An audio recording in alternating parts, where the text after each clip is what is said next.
Welcome to the Stop Down Photography Podcast, episode 25. I'm your host, Scott Davenport.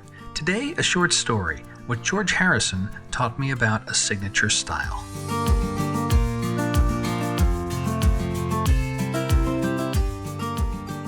Hi everyone, welcome. Thanks for joining me today. Episode 25, made it to 25. A good number, an important marker, and I gotta say, 25 episodes felt like a long way off when I started this podcast in January of 2020, yet here we are. Looking back at the last 6 months, one of the most popular episodes of this podcast is episode 4, what George Harrison taught me about photography. If you haven't listened to it, I'd encourage you to do so. It's one of my favorites as well, and I'll be right here when you get back if you want to go check it out. So I thought for this 25th episode, I'd revisit George Harrison and talk about what George has to teach us about developing a signature style. If you enjoyed today's podcast, please share it with your friends on social media, and if you can, rate and review on Apple Podcasts. The ratings on Apple Podcasts really do matter and help keep the podcast visible. Let me begin with this. The first portion of this podcast will be a little George heavy. Not too much, and I do promise I will connect the musical discussion with photography. And also let me say, I'm not a musician, I haven't studied musical theory, and truth be told, I can barely read music. I do like music, and I do very much like the Beatles, which for those of you who have listened to the podcast for the last several months, you can attest to that. And when I'm interested in something, I get curious. And more times than not, I peel back the surface layers to see what's beneath. I find I have a particular interest in George Harrison, somehow a kind of under-the-radar Beatle, and when you pause and look a bit, he contributed a lot to the Beatles, and he's a man with a very interesting personal style. Now, to be frank, in the early days with the Beatles, George was mostly a nondescript guitarist. He wasn't bad, but he wasn't standout. That mean guitar riff at the beginning of Taxman, which is a song that George wrote, the lead track on Revolver, that's actually Paul McCartney's guitar work. However, the seeds of George's style are in those early recordings, those early days of the Beatles. The first thing he did was work with quote-unquote naughty chords. That sounds intriguing, right? Naughty chords. A chord has 3 primary notes, and George would mess around with those. Lower 1 or 2 notes by a half a step, kind of like lowering exposure on our cameras, or toss in an extra note to change the chord just enough to be recognizable, yet different. These augmented chords or diminished chords. George used naughty chords all the time, and they're in some of the earliest songs the Beatles released. And this was a conscious choice that George made in his music. Now, in the mid to late 1960s, George explored Indian music thoroughly. He took up the sitar, studied it, worked it into Beatles compositions, and not just in songs George wrote himself. The sitar came out on other tracks. But at some point, I don't exactly recall when, George self-admittedly realized he was never going to be a masterful sitar player. He turned back to his guitar, but it definitely had an influence on another unusual characteristic of George's songwritings, something I'd argue is a signature style of his: loose timing. A typical song is in 4/4 time. How many songs do you know that start off with a 1, 2, 3, 4 count? There you go, 4/4 timing. George used many different time signatures for his songs. He'd do songs in 6/8, in 7/8.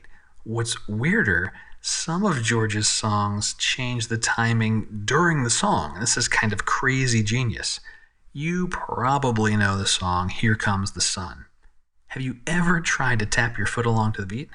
You fall out of step with the song. Why? Because that song is all over the place with timing. Now, this may be less of a conscious choice. He wanted the song to flow a certain way. It needed to sound the way he wanted it to sound. There may be some influences from the Indian studying he did, because Indian music has just a different vibe to it. Timing be damned, the song needs to sound how it needs to sound. So this loose timing became a signature style of George Harrison. One other signature I think of in George's music is the slide guitar. Now, slide guitar work started emerging in the very late 60s of toward the tail end of the Beatles, the White Album, Let It Be. But also he played guitar on many tracks in the 70s for some of his own songs, some other bands. But it's a smooth, refined sound. I remember in the mid to late 1980s, first time I watched one of those Lethal Weapon movies. They were popular at the time. The end credits start rolling, the song starts playing, and it's got this strong slide guitar. I was like, oh, it sounds a lot like George Harrison. Sure enough, it was the song Cheer Down by none other than George himself. That slide guitar continued in his solo work and into the Traveling Wilburys years. It took a while for that sound to emerge, but when it did, it became distinctly Harrison. So what does this look at George Harrison teach us about a personal signature style? A few things, I think. A signature style takes time to develop. It doesn't happen in a flash of genius moment. A style is refined over the years. It's shaped by our influences, by our experiences. And personal style can change. It's never static, and it can branch into many different places. A signature style is a very personal thing. It takes time to develop, time to cultivate. Part of that is conscious, part of that may be unconscious, and personal style can change. The world is changing, we're changing. It should not be a surprise that our style can change. And George Harrison taught me that.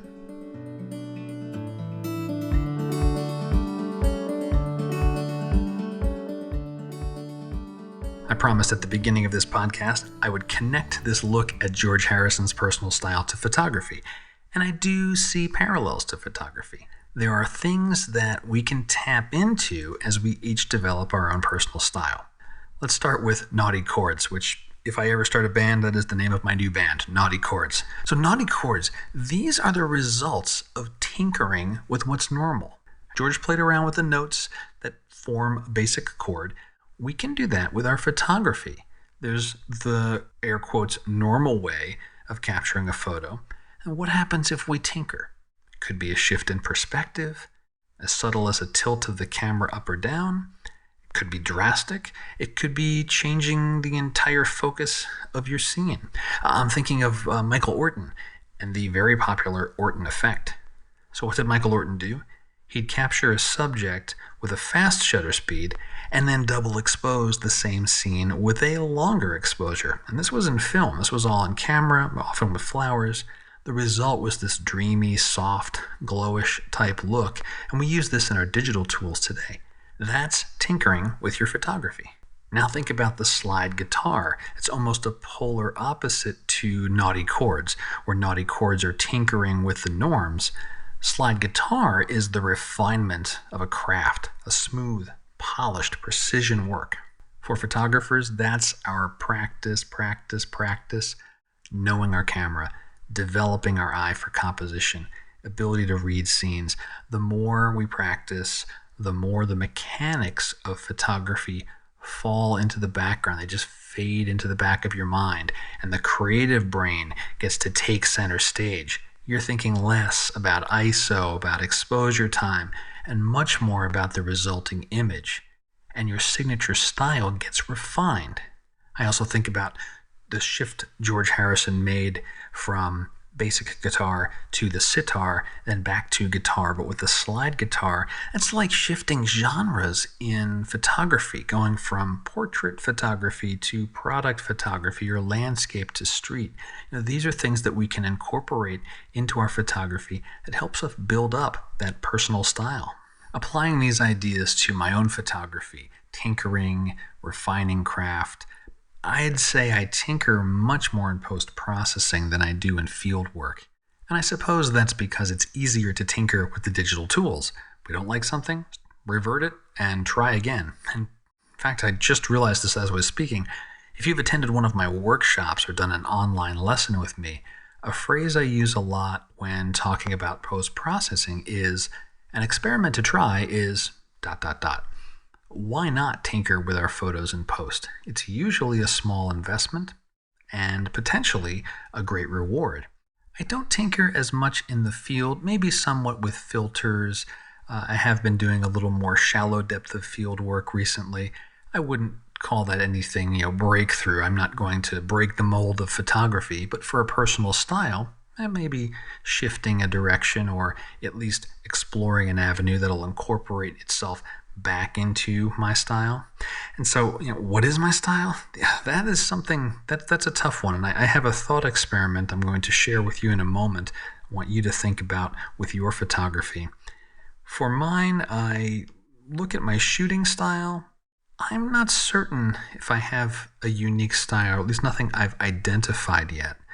I certainly love my wide-angle lens, and I certainly love my filters. I have a lot of smooth water photos.